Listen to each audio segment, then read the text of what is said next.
Fire Department. This is Swanzey Now.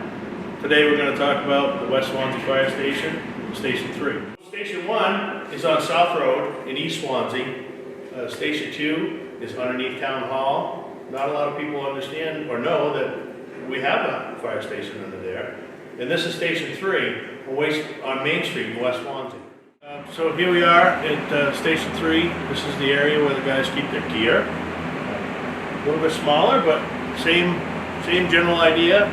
Keep the gear up off the ground, in the air so it's dry, and in a good storage area so they know where all their equipment is when they need to come in for emergencies. When everybody comes in for a call, they come in through the main entrance, come in here, get their gear, out through the opening into the apparatus bay, get on the engine or the ladder truck, whichever vehicle is needed at the time. This is the upstairs office area, of which we would be in this part, the cool part of our new station drawings. This room, although it's a great spot to meet with customers that want to build things, we're not ADA compliant. We have a large stairwell that they have to get up. We have no elevator. In the new station, you'd be coming in off, this would be the Route 32 side. It's all one floor, all handicap accessible, wheelchair accessible. You'd be able to get in here, get into our offices.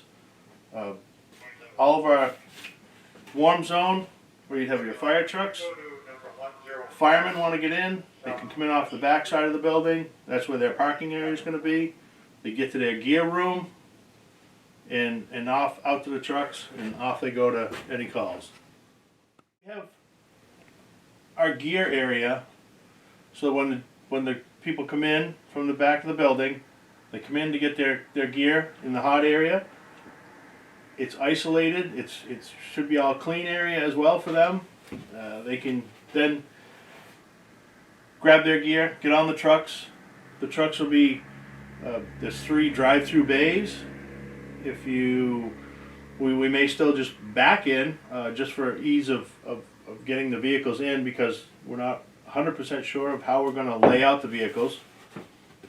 Typically they'll probably be tail to tail so that we can drive out either side in some instances. Some of the other items we have through here are decon areas for our EMS equipment. So we can clean all of our EMS stuff.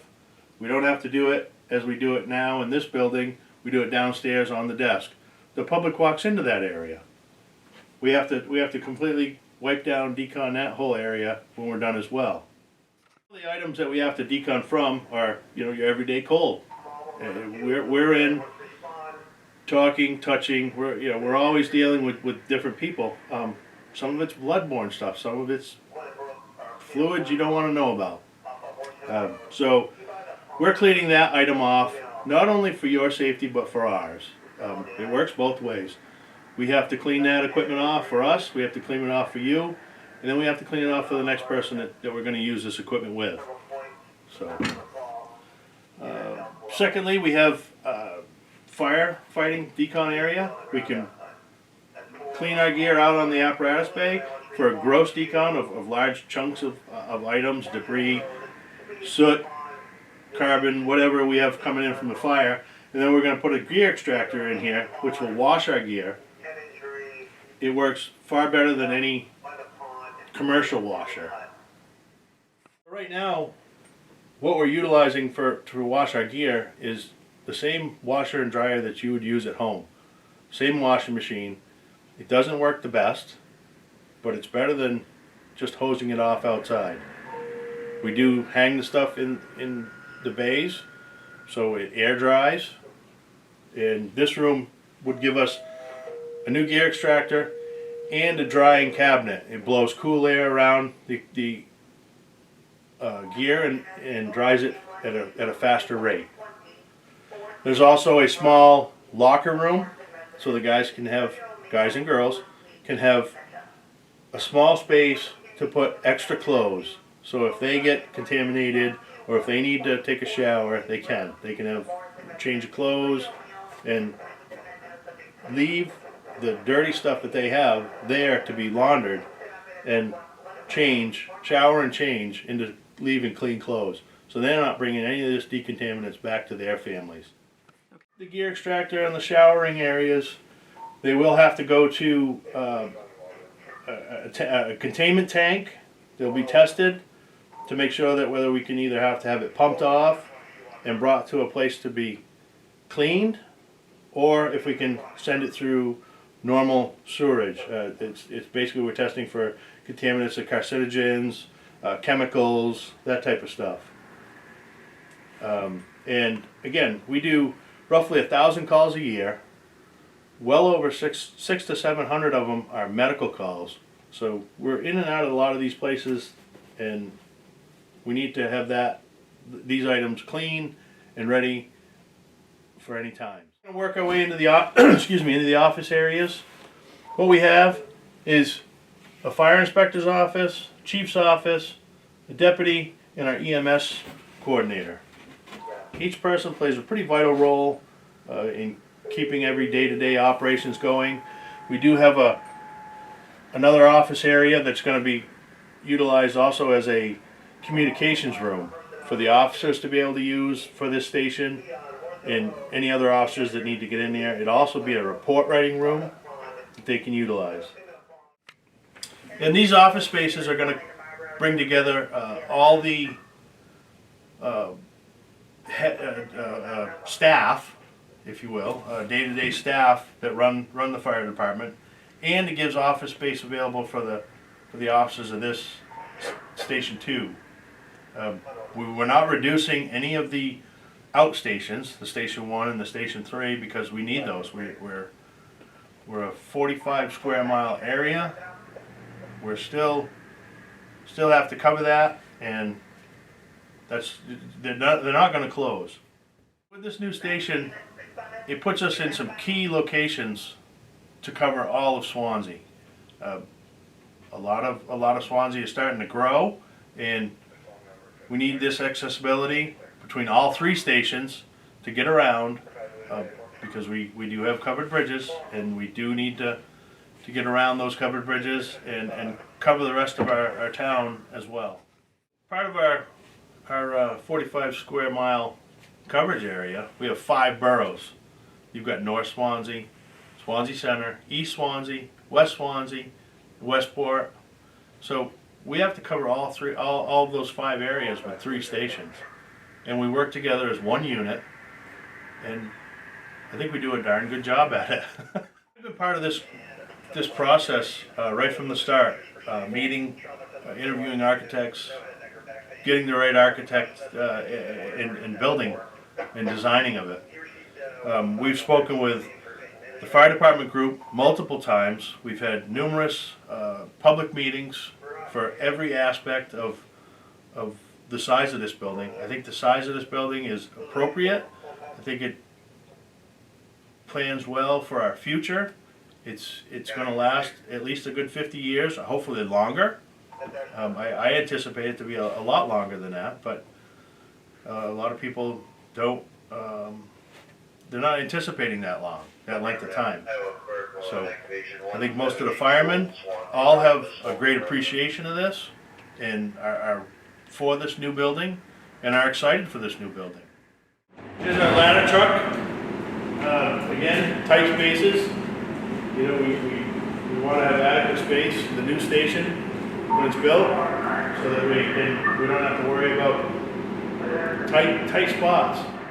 This is the truck that the town approved in 2018 for us to purchase to replace our 30-year-old truck. This is a 2,000 gallon fire engine, holds 2,000 gallons of water, has a quick dump on the back of it. It's a 2-man cab.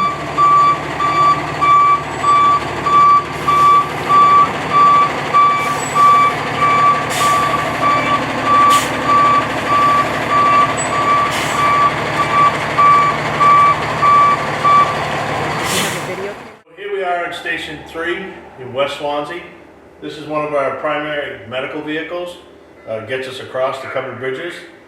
easier to get around town, to do any kind of medical calls. We have another one of these vehicles in East Swanzey at Station 1, and that affords us easier access all around town. Some of the better points of this station, it puts us again closer to two other boroughs here, West Swanzey and Westport. We have a medical vehicle that we can easily get across the covered bridge that we have right next door to us, and we have a ladder. The ladder truck is here. The guys take great pride in this station to use that ladder truck.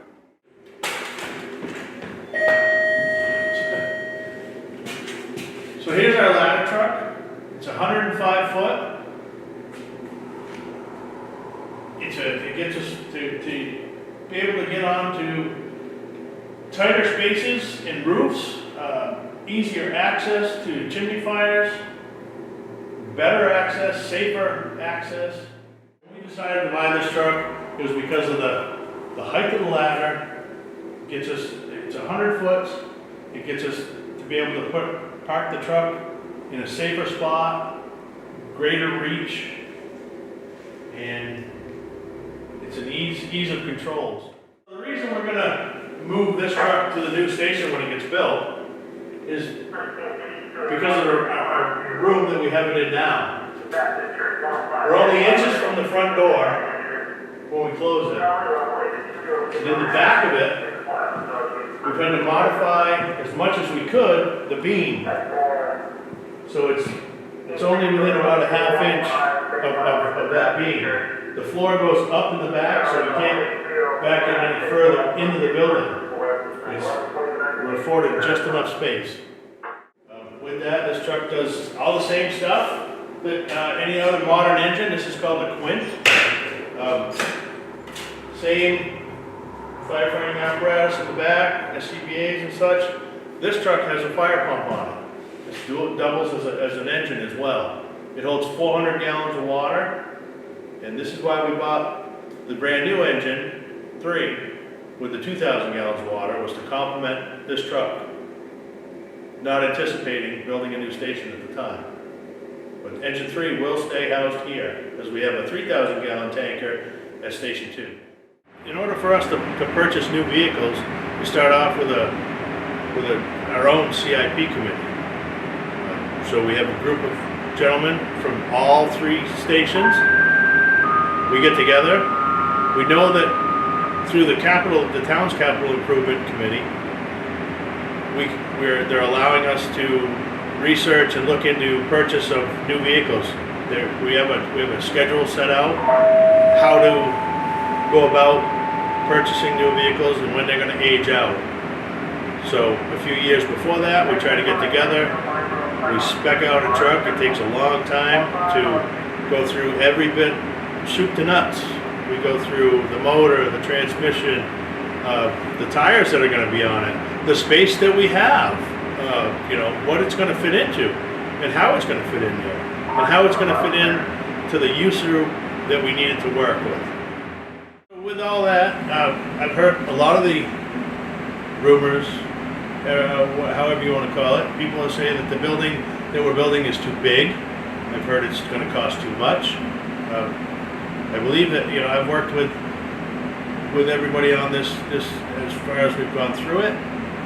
The building is appropriate sized. I think that we've gone through and done our due diligence to find the right spaces, the right equipment that's going to fill these spaces to be the best for us in the best space that we can have.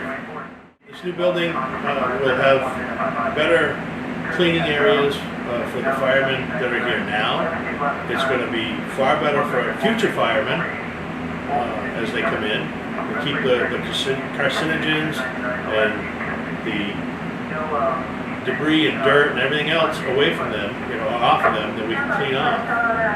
So I believe that that's the best solution that we can have. With respects to the location of this fire station, it's in a great spot. It affords us ease of access to both North Swanzey, East Swanzey, Swanzey Center, and It's been 30 years. It's been discussed since the early 90s. And we've picked out numerous locations, and every time it's been brought up, it's just not available. Places have not been available. We finally got to a point where we bought a place to use. The voters have approved us to go forward and research and design this building, and this is what we're bringing forward to you. This is the best building that we could plan for. This is the end of Swanzey Now. I'd like to thank you all for coming around for this tour with me. I'd also like to thank Norm Swanzey, past chief. He did put a lot of this legwork in to get all these proposals to get done. He's helped purchase a lot of our new equipment and really brought together a great group of firemen. So with that, I'll say have a great day and get out there and vote.